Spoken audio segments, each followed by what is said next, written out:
sekali guys melihat tingkah laku dokter detektif saat ini. Semakin hari semakin panik ya guys. Dokter detektif membuat penggiringan bahwasannya Miss Gossip mengoplos produknya tersebut. Wadidaw banget gak tuh?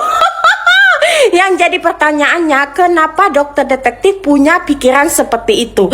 Jangan-jangan inilah kelakuan dokter detektif selama ini, mengoplos produk orang lain untuk menjatuhkan brand orang lain tersebut. Wadidaw sekali ya kan Bopeng? Terus katanya Miss Gossip tidak bisa meng-LP-kan dokter detektif.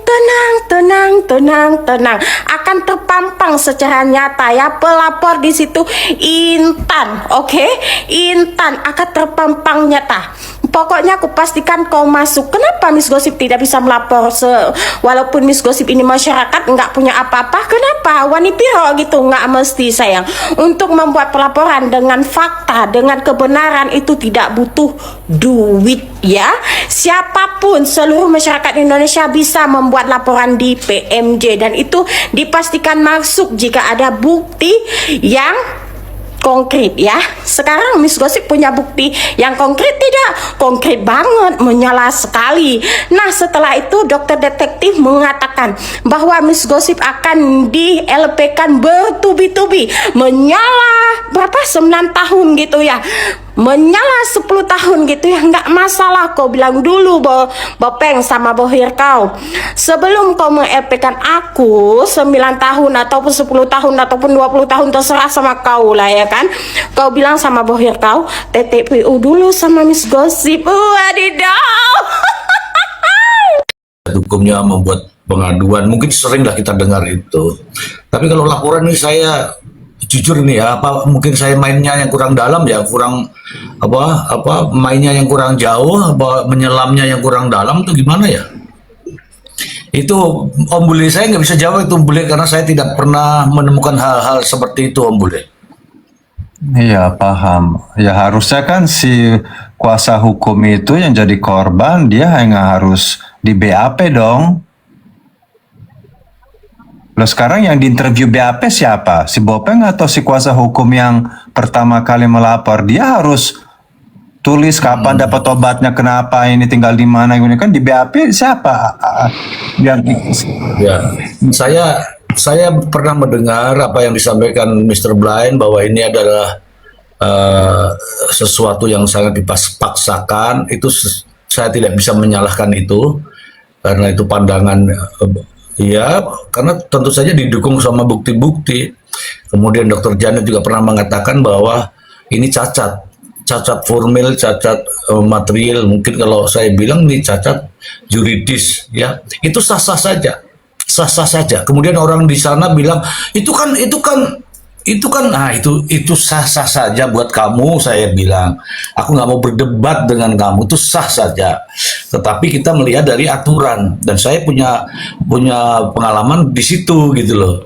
Kalau ada orang lapor ya minimal itu keluarganya. Bahkan di BPOM sendiri sudah menulis itu di dalam aturan konsumen itu ya, Undang-Undang Konsumen Undang nomor 899 itu, konsumen itu bisa diwariskan apabila orang yang menggunakan konsumen itu sampai menderita sampai inilah, itu bisa diwariskan ke keluarga konsumen itu. Nah itu gimana kalau yang ini?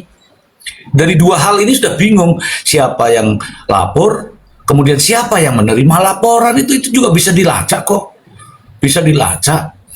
Ada apa dengan menerima laporan model seperti ini? Ini laporan model apa? saya tidak tahu. Saya tidak tahu. Ya, mohon maaf Om Bule, saya tidak tahu ini laporan model apa, saya tidak tahu. Ada pertanyaan Mr. C. Apa itu? Kalau dokter yang lapor, ntar Bu Janetnya bilang nggak suka sama sejawat, katanya gitu. Ya, itu resikonya tidak penting siapapun dia. Kalau dia menjadi korban, dia yang lapor. Kalau dia sudah menyadari itu, artinya itu tidak layak. Sudah benar itu. Kalau dia yang lapor, memang aslinya ya bukan ini masalahnya. Aslinya itu kalau saya bilang kompetisi atau ketidaksukaan dah. bukan karena butuh kepastian hukum, keadilan dan manfaat, bukan. Jadi Sekarang bukan kalau Bu masalah- Janet yang ngomong kan, Master C? bucan. Bukan Bu Janet yang ngomong kan, Master C? Iya kan sudah dijawab, bucan. Ya supaya denger lagi kupingnya itu Bu Master C. Ya bukan. Jadi apa sih maunya ini kan? Aku itu penegakan hukum. Apa penegakan hukum? Fungsinya itu apa? Ada 3 tadi. Keadilan, ya toh? Manfaatan. Satu apa lagi tadi, Mr. Black? Pastian hukum. Pastian hukum. Lah terus apa yang dia cari sebenarnya? Nggak ketemu kalau di sini kasus ini nggak ketemu itu. Kalau kemanfaatan itu artinya apa? Ini penegakan hukum agar masyarakat semua tahu bahwa produk ini itu bermasalah. Kan sudah disuarakan tuh sama BPOM itu, sehingga ditarik, sehingga di izin edarnya kemudian diminta untuk dihancurkan atau apa itu artinya. Ya, ditarik barangnya, kemudian ada teguran keras, sudah. Teguran Itu keras. sudah mempunyai efek jera itu. Bukti Dr. Richard Lee tahu efek jera karena dengan tindakan BPOM itu ya, itu efek jerahnya ada. Mana apakah setelah ditarik itu dia berjualan lagi produk itu? Apakah setelah ditarik itu dia mempromosikan produk itu? Kan tidak. Itu salah satu efek jerah dari sanksi daripada BPOM. Yang tidak mempunyai efek jerah itu ketika sudah diumumkan tapi masih berjualan, itu berarti tidak ada efek jerahnya. Begitu. Nah itu Master C, ya kan? Betul. Jadi itu mereka itu si Topeng itu mengumpulkan 22 saksi.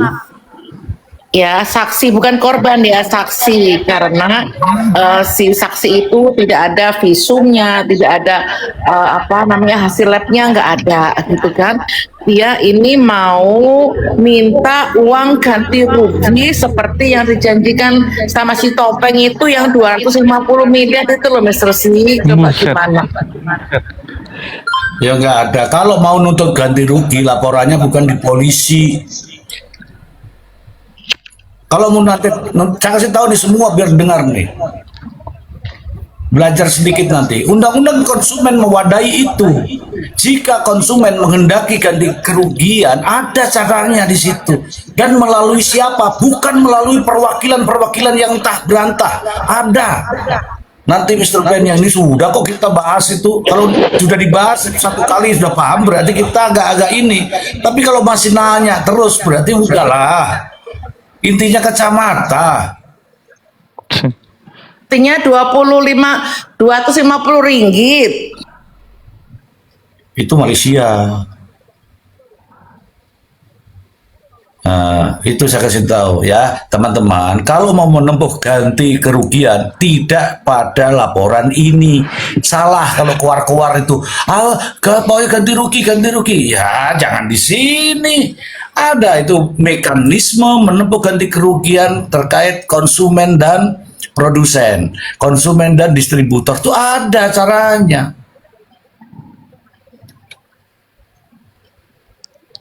Ada caranya. Tuh Mr. Ya. D dari strategis tuh. Siapa Mr. D yang ganti kalau nggak melalui penegak hukum? Ada, udah nggak perlu lah. Aku tahu di orang-orang gini.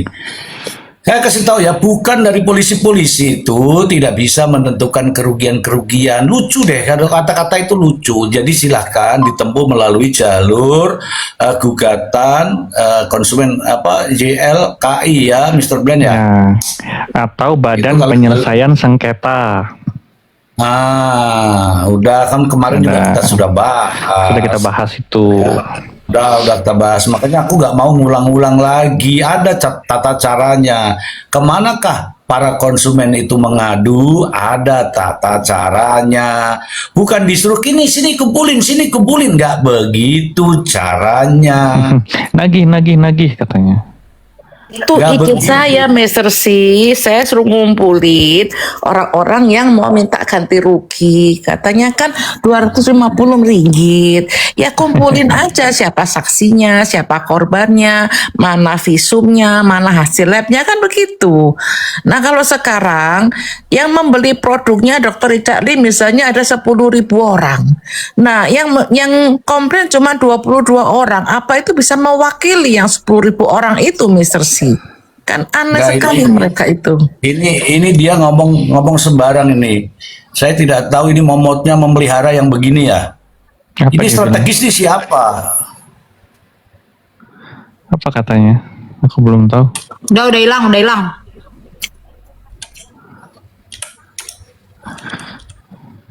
Kalau yang Udah begini minggat mau ya. dibicarakan tidak bisa itu. Nih, dengerin ini. Dengerin. Mr. Brand boleh ya saya suarakan ya? Boleh, boleh. Richard menjual barangnya Oke. setelah dicabut TV. Ini kok Mr. Brand yang bicara nih. Ntar, biar teman-teman tahu nih. Ternyata Mr. Brand yang tahap 1 sudah tampil di layar kaca Mr. Brand. Oke, mulai sekarang ya. 1, 2, 3, mulai. Tata cara menuntut ganti rugi konsumen di Indonesia diatur dalam UU Perlindungan Konsumen, meliputi komplain langsung ke pelaku usaha, penyelesaian melalui BPSK, Badan Penyelesaian Sengketa Konsumen, atau gugatan perdata ke pengadilan negeri atas dasar perbuatan melawan hukum. Bukti pembelian wajib disiapkan sebagai dasar tuntutan. Berikut adalah panduan lengkap tata cara menuntut ganti rugi. 1. Tahap pra-gugatan, non-litigasi. Pengaduan langsung, sampaikan keluhan secara tertulis, lisan kepada pelaku usaha, meminta ganti rugi berupa pengembalian uang, penggantian barang, jasa, atau perawatan medis. Penyelesaian melalui BPSK, jika pelaku usaha tidak merespons, konsumen dapat mengajukan permohonan penyelesaian sengketa di wilayah tersebut. BPSK akan mengeluarkan putusan final dan mengikat dalam 21 hari kerja. 2. Tahap gugatan, litigasi, pengadilan. Jika upaya non-litigasi gagal, konsumen dapat menempuh jalur hukum. 1. Gugatan perdata, PMH. Menggugat ke pengadilan negeri berdasarkan perbuatan melawan hukum, PMH, jika ada kerugian material, imaterial. Gugatan kini dapat didaftarkan melalui 2. Gugatan perwakilan kelompok, class action. Jika kerugian dialami banyak konsumen, dapat diajukan gugatan kelompok untuk efisiensi. Dan 3. Penggabungan perkara pidana, jika kerugian timbul dari tindak pidana, korban dapat meminta ganti rugi, restitusi, langsung saat perkara pidana disidangkan. Tuh, saat perkara disidangkan, bukan saat perkara di kepolisian. Aneh kan jadinya ya enggak? Mm-mm. Betul. Ya, oke. Sudah Tapi ada kan kok itu urutannya, restitusi. teman-teman. Jadi kalau kaitannya dengan konsumen meminta ganti rugi, kita sudah jawab tuh. Kalau sudah dijawab, jangan nanya lagi. Kalau ada orang sudah dijawab nanya lagi, itu apa namanya, Mr. Blind? Aku nggak enak jawabnya.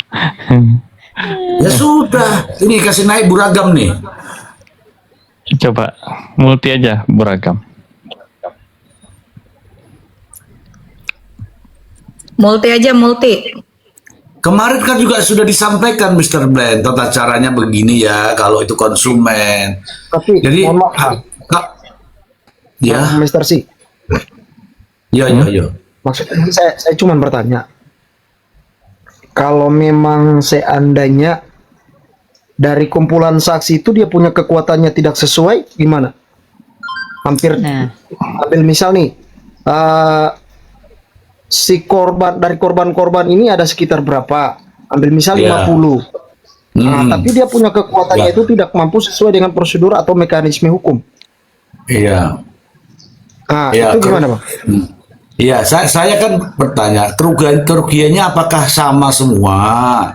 Kerugian orang kan Nah, masing-masing toh. Kalau Makanya, Bang, masing-masing makanya kalau kan saya ada konsumen- bilang nih.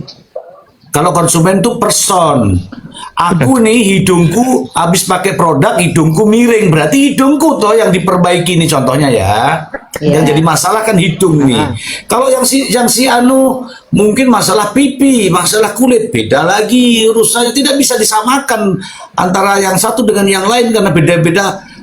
Apa namanya itu? Kalau kulit tuh apa namanya, teman-teman? Ya istilahnya perbedaan Iritasi. kasus lah, perkaranya berbeda-beda gitu. Iya, sensitivitas apa?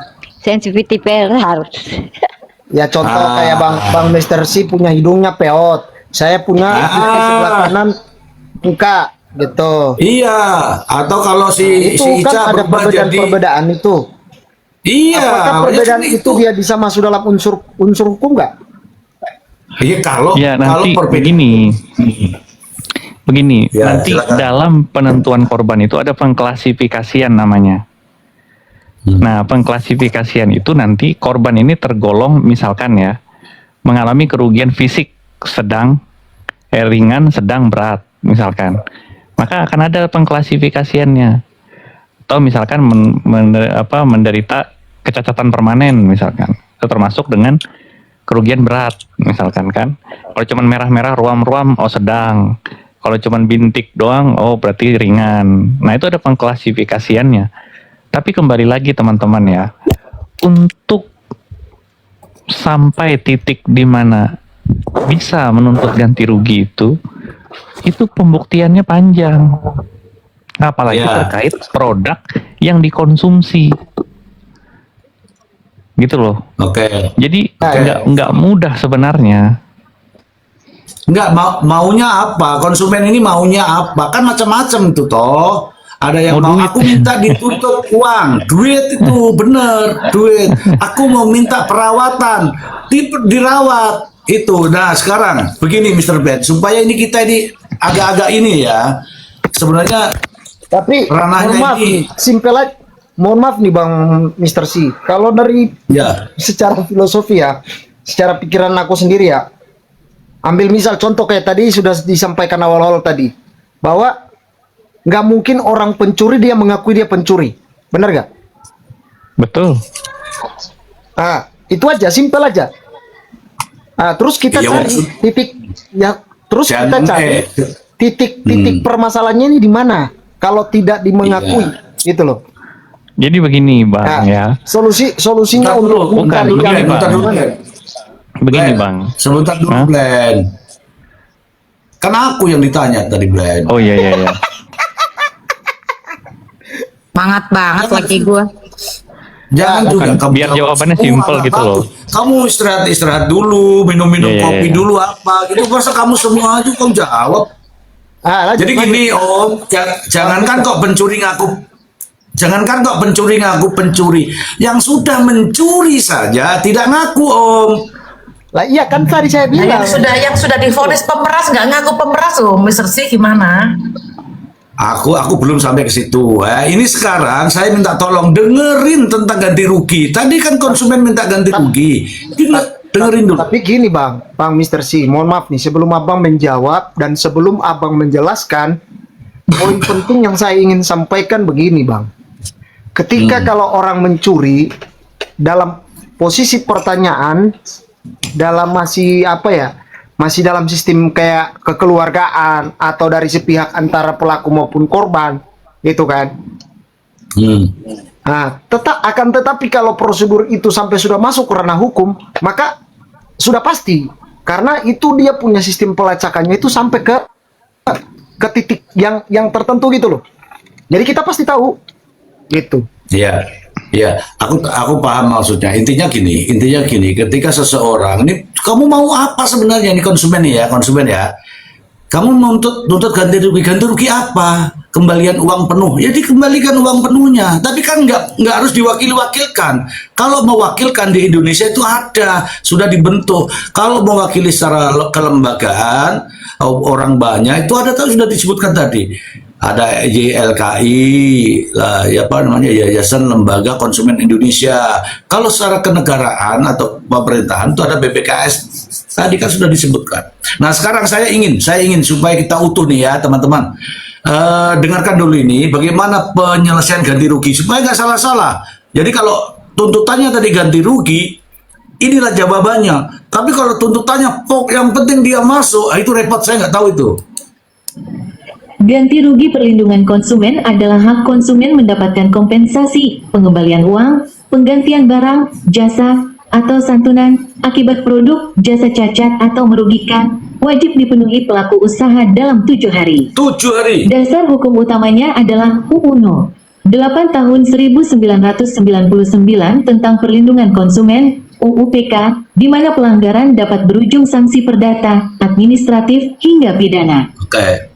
Bentuk ganti rugi, pasal 19 UU-PK. 1. Pengembalian uang pembelian penuh.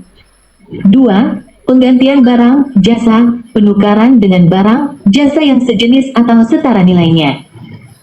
3. Perawatan kesehatan, biaya medis jika produk menyebabkan kerugian kesehatan. Dan 4. Pemberian santunan, ganti rugi berupa uang untuk kerugian material. Nah, silakan dilanjut Mr. Blind.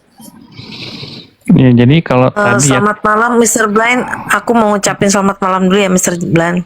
oh ya oke. Ya, selamat malam host and wife, Mr. Z, Dr. Janet, Bang Al, Raffi Speak, Kerupuk, siapa lagi yang belum aku sebut nih. Selamat malam semuanya, terima kasih.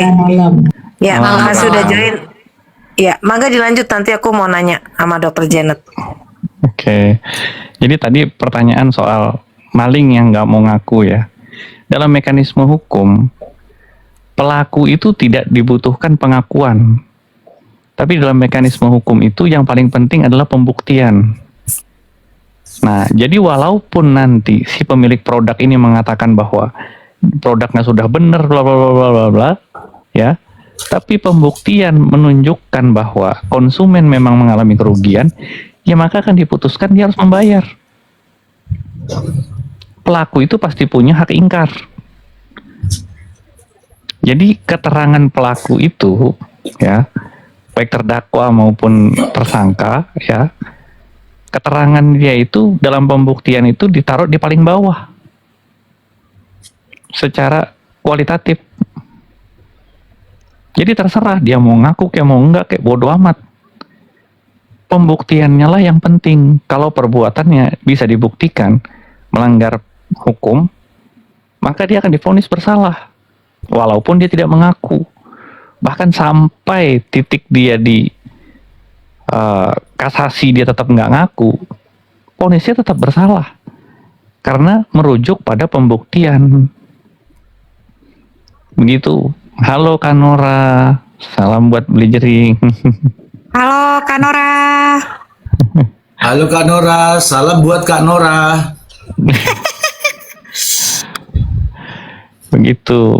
Silakan Bu Ragam yang mau ditanyakan ke Dokter Janet. Aku kan baru naik, gak ngikutin dari awal ya. Tapi ada dari kemarin aku pertanyaan yang menggelitik yang mau aku tanyakan ya.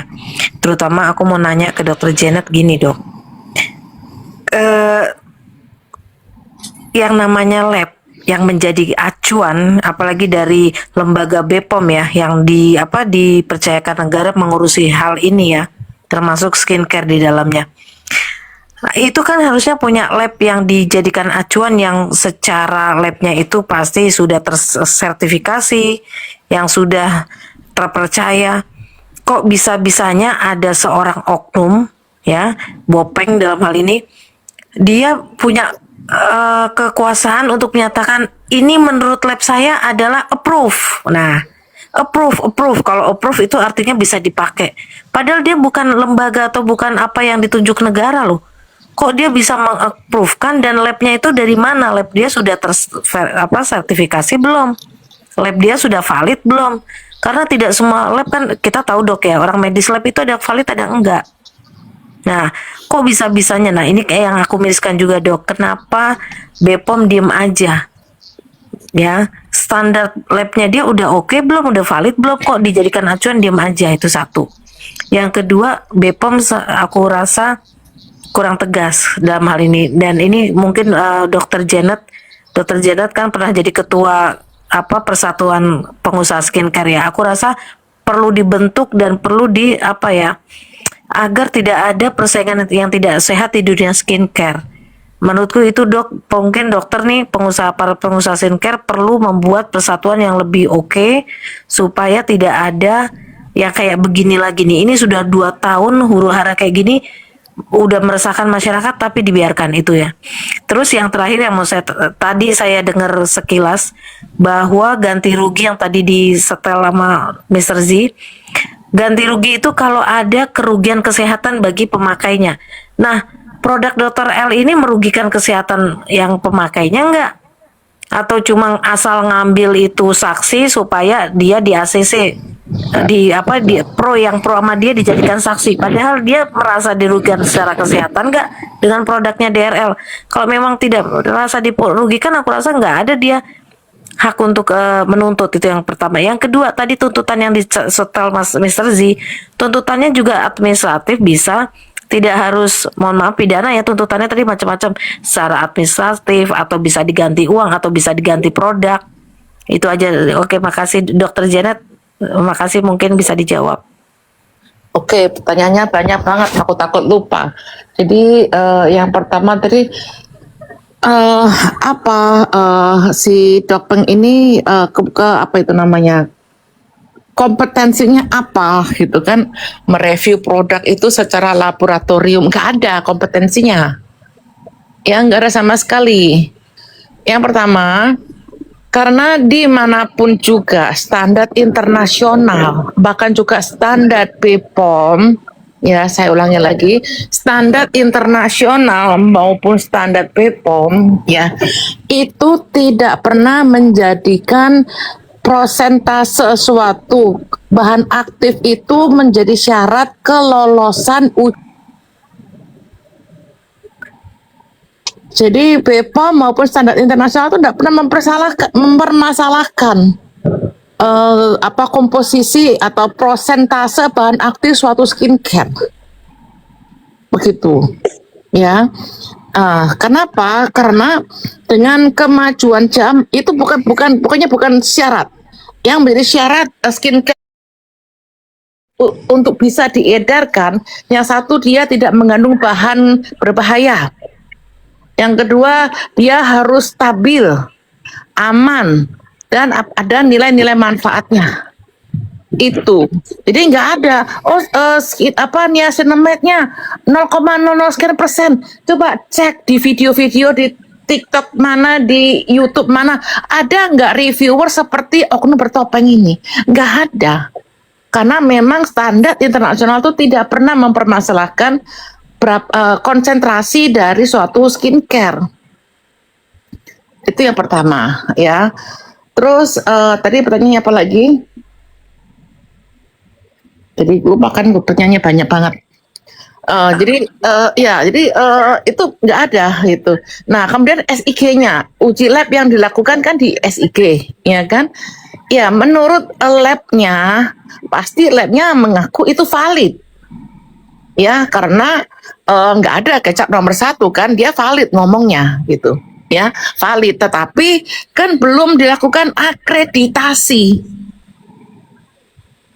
Ya, suatu sekolah bagus apa enggak bagus itu kan harus dinilai, diakreditasi oleh lembaga negara. Nah, uji lab yang dikatakan oknum dokter